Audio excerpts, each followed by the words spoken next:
From JBS Studios in Greater New York, this is the JBS News Update with Tisha Bader. I'm Tisha Bader with the JBS News Update for Monday, January the 13th, 2020.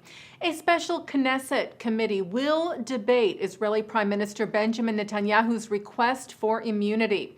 Knesset legal advisor Eyal Yunon released a ruling yesterday saying the Knesset could not block the formation of a House committee to debate the issue. And today, the Knesset's Arrangements Committee voted to form the House committee, which will consider the immunity request by the Prime Minister for the indictments against him. Netanyahu and his Likud party had hoped to have the question of immunity delayed until after Israel's next round of elections on March the 2nd. And in preparation for the elections, the center-left party Labor Gesher has merged with the left-wing Meretz party to run on a joint slate in the elections. Labor's Amir Peretz will lead the new alliance, followed by Gesher's Orly Levy Abekassis in the second spot and Meretz's Nitzan Horowitz in the third.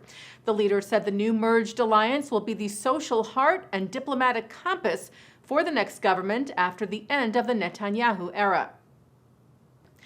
The man accused of stabbing 5 people in Muncie last month pled not guilty to federal charges today, including hate crimes. Grafton Thomas is charged in the machete attack on the second to last night of Hanukkah, December the 28th, that left 2 people critically injured, one of whom remains hospitalized in a dire state. Anti-Semitic graffiti was found at a high school in Brooklyn, New York. The New York Daily News reports that a swastika and the words "Kill all Jews" were drawn in the stairwell of Brooklyn Technical High School on Thursday. Education Department spokeswoman Miranda Barbot said there's no place for this kind of behavior in our schools, and we're working across the city to combat anti-Semitism in all its forms. The NYPD Hate Crimes Task Force is investigating. Well, the Brooklyn Nets made a statement against hate wearing T-shirts that read "No place for hate," an initiative of the Anti-Defamation League to fight bias and hate in education in public schools, bearing the ADL logo. Most recently, the phrase has been used in response to the rise of anti-Semitism with a slew of recent anti-Semitic attacks in Brooklyn. The team posted the photos before their game last night against the Atlanta Hawks at the Barclays Center in Brooklyn, writing, "Tonight we're warming up in No Place for Hate shirts in collaboration with the ADL to show that we go hard against hate." The Nets won, by the way, 108-86. Israel won its first ever medal in Olympic winter sports. 17-year-old Hungarian-born Israeli Noah Sholos won the bronze at the Winter Youth Olympics in Lausanne, Switzerland, in alpine skiing. Solos said it's a big deal. It's the very first Olympic medal at the Winter Games for either youth or normal Olympics for Israel, so I think it means a lot. I couldn't be any prouder. It's an amazing feeling and I can't describe it. Well, the nominees for the 92nd Academy Awards were announced this morning. Among the Jewish nominees, Scarlett Johansson for Best Actress in Marriage Story and for Best Supporting Actress for Jojo Rabbit.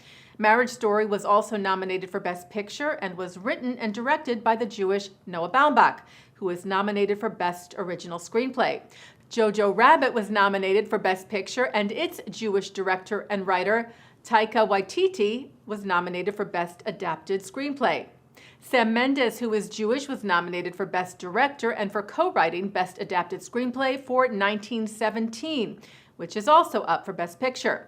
And Jewish director of Joker, another Best Picture nominee, Todd Phillips, was nominated for Best Director. The Oscars will air on Sunday, February the 9th.